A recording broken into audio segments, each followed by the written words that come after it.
Hey, IDS 302. Welcome to Module 6, Video 2. It is August 6th, 9:50 in the morning approximately, and let's get this thing rolling, huh? How are your surveys coming?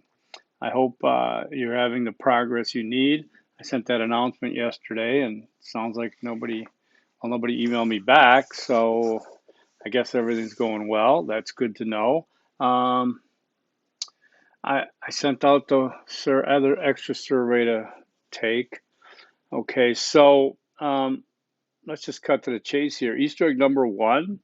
I want you to tell me how many responses you have so far. That's your Easter egg number one. Just give me the number. Um, okay, so we've got the pick one that's due August 7th. That's a little assignment to write an analysis of one of the links there that resonates best with you. Take a look at all of them, please, and follow the appropriate instructions. The course obviously ends Tuesday, August 10th. I'm sure you're well aware of that by now. It's exciting to get through it. The good news is everybody who did the work should pass fine. There's a bunch of A's, a bunch of B's. There's not a lot of students. But I certainly appreciate it. I think you guys did a great job under difficult circumstances. We've been having an ideological conversation about this, some colleagues in that, or one colleague, I guess, but it's kind of tough because I know when COVID hit and we had to shut everything down and turn everything upside down, and we were, as instructors and lecturers and professors, we were, kind of encouraged or told to, and we agreed with it, to be very accommodating, kind of, that we're all under a lot of stress, a lot of changes. Um, but at some point, we think that things flip too far, and there's been, I don't think anybody in this class, but there's been students. I want you to monitor yourself that are just not demonstrating academic rigor because they don't have to right now. They can use any excuse. And I'm not saying they're not legit because Lord knows I've had mine. So just I'm happy that you all did what you did in this difficult time, in this difficult course, in a very short period of time, right? Okay. So the final paper should be self-explanatory by now. I want you to emphasize that integration section. I have yet to see in any of my classes anyone who really blew me away or did what I consider an excellent job on the integration section of the research. And obviously that's key to this course because this is what it's about, right? Integration. Um, so, if you want to get your paper up there with the samples that I submit, that I post next semester and future semesters, give me a good integration. Challenge yourself as an interdisciplinarian to see things, to see your topic in an integrative analysis from that standpoint, as opposed to a multidisciplinary standpoint, right? You know the difference by now.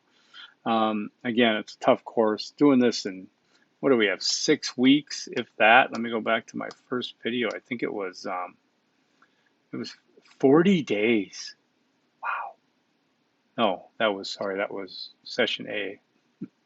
Um, Session B, I don't know. It couldn't have been more than 40 some though, and that's really difficult. So, anyways, um, you had to do a lot in a short period of time. And as we get back in the fall, I'm actually going to add a couple more assignments. Don't tell anybody, as I shut them off for you folks. So let's do Easter egg number two. It's an oldie but a goodie, and the one that, if anything, I want you to come out of this class remembering. IDS equals integration. IDS equals integration, right? So interdisciplinary studies equals integration. That's what you need to come out of here the most for. Because remember, coming in here, you're an interdisciplinary studies major, But you're like, well, what is that? And I got two concentrations. So why isn't that a double major? Why isn't it a major minor? Why isn't it double minor? I mean, it's not, right? Because the difference is integration. So you're learning your concentration one, concentration two, and it's our job in this department for these courses to show you what the integration looks like, what it means, how to do it. This is where this one really came in handy, I think. Okay, so I want to remind everybody that any document, any assignment, any attachment that I posted, you can save, you can download it. Any links I provided, you can bookmark for future use. These things come in handy down the road as you pursue your careers, your entrepreneurship, et cetera, et cetera. Okay, so keep that all in mind. So you come into the class, I give you these 5 steps because you're going to apply your IDS. You're going to integrate. Okay, this is where I think, hey, I know this may be egotistical, but I think this is where you chose the right course for IDS 302. As they say, there's no pussyfooting around here. I don't have a cat, my son does. But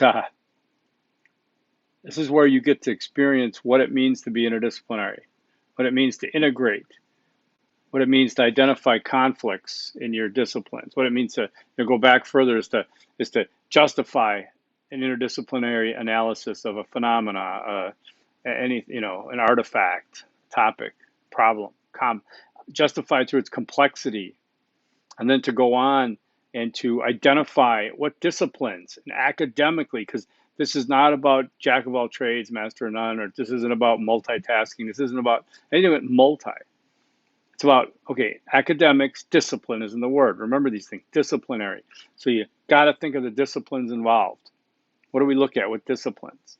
Okay, then we look at this, we looked at the background information. We gathered information from each separate discipline, still looking like multidisciplinary.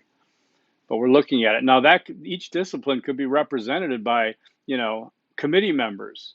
It could be different students, student in architecture, student in economics, student in city planning, still working on an interdisciplinary project. Or it could be just you, an interdisciplinarian, working on this interdisciplinary project, analysis, research. So then you look at all what came before you in these disciplines, identify some of the things that are common and some of the things that conflict with these disciplines. Because now you're starting to bake in that integration. You're not looking at them separately. You're looking at how do they relate to each other in this way and this way, and articulating that to see that, because it's insightful and it helps lead us to, in this case, gathering the data, analyzing the data, contrast, compare, measure the data, interpret the data, and to come up with an integrative solution, which is not, you don't have to solve major issues, but the integrative analysis / solution to this issue, what needs to be looked at. And then, as you get in your final paper, this is probably one of the most important things I can tell you in this video. How do research papers typically end? We talked about, how different fields, different occupations have different ways to write. If you're writing for journalism, you write a particular style of journalistic style. If you're writing, academic, you have an academic style. This research style, at the end of your research, what do? You didn't prove anything. It's not going to go, your research is not going to be distributed anywhere, right? But what do researchers do? They put in something in the final paragraph or something to say that future research would be beneficial to contribute more to this topic, this issue, this problem.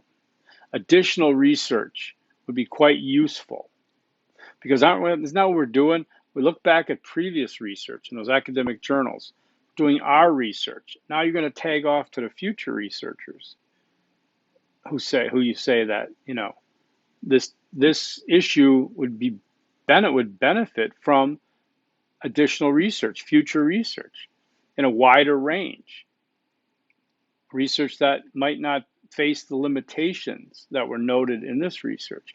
Be creative here. Think about that. But the general aspect is you're tagging off. You're tagging off to the future now. Okay? So this is what you've done. And I think it should be almost like a capstone achievement to your undergrad career. All right? Especially in a summer class. Jeez, it's so tough. And in terms of, let me look here once more. Looking at the grade book, again, we've only got, what, how many students in this class? Like 15, and frankly, I guess all 15 are working, I guess. Let's see. Might be tough for a couple people. But we got a number of A's in this class. The C's in this class, excuse me, I only got 5 hours for some reason of sleep. You know where you're at, right? You're at points.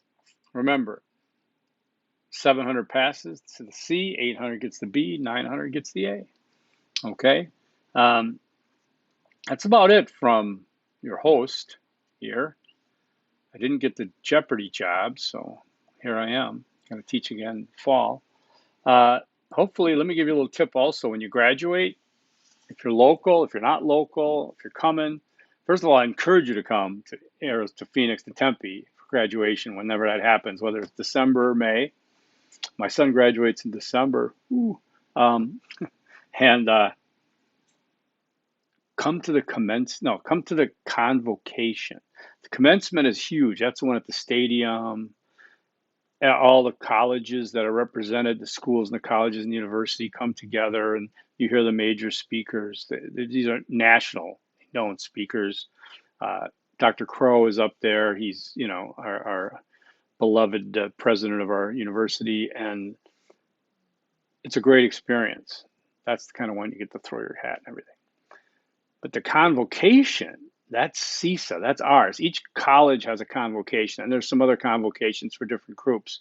But the College of Integrative Sciences and Arts has their own convocation. It's awesome. I haven't been to one because we haven't had one in a couple of years now. But it's great because the faculty and all the administration walk in behind the bagpipes. Takes place in the Wells Fargo, and now it's not the Wells Fargo anymore. It was the arena. We walk in, your students are sitting there, your family's on the ring in the stands, and it's like on the basketball court where they play, and students are on the bottom, and we come in behind the bagpipes, and we go up. It's all televised, too, in terms of it's on live online, so your families around the country, world can watch. We get to be up on the dais there and sit in the stage, and I love it, just sitting there, and we got the bright lights on us all, and our dean goes up there. We have a new dean now this year, and we got different speakers and things like that. And then we get to recognize the different degrees, and then you get to come up and walk across the stage and shake the hands and get your pictures taken and get your little folder and stuff. See, I got some degrees over there. There they are. There they are. But it's a blast. And then especially afterwards for us faculty, because we leave then procession out, and then there's a tunnel like for the basketball players and everything, and we stand inside the tunnel. It's big. I mean, you could drive a truck in there. We stand alongside, and students then come out, and we get a chance to meet so many of our students, especially the online ones that we haven't seen in real life, IRL. And it's so fun. It's so exciting. Make a weekend of it. Take some time off to come out here and experience that. It gives you such a good feeling of accomplishment when you've done that, okay? Or you can come up to me and say, Professor Fair, I hate you. No, you won't do that. I'm just kidding. You made my life miserable. I did not. Okay. So why do I have to end like that? I'm not redoing this whole thing. 15 minutes is it. So Easter egg number 3, the final one, what is it? It's got to be, all right, it's got to be forks up. Peace.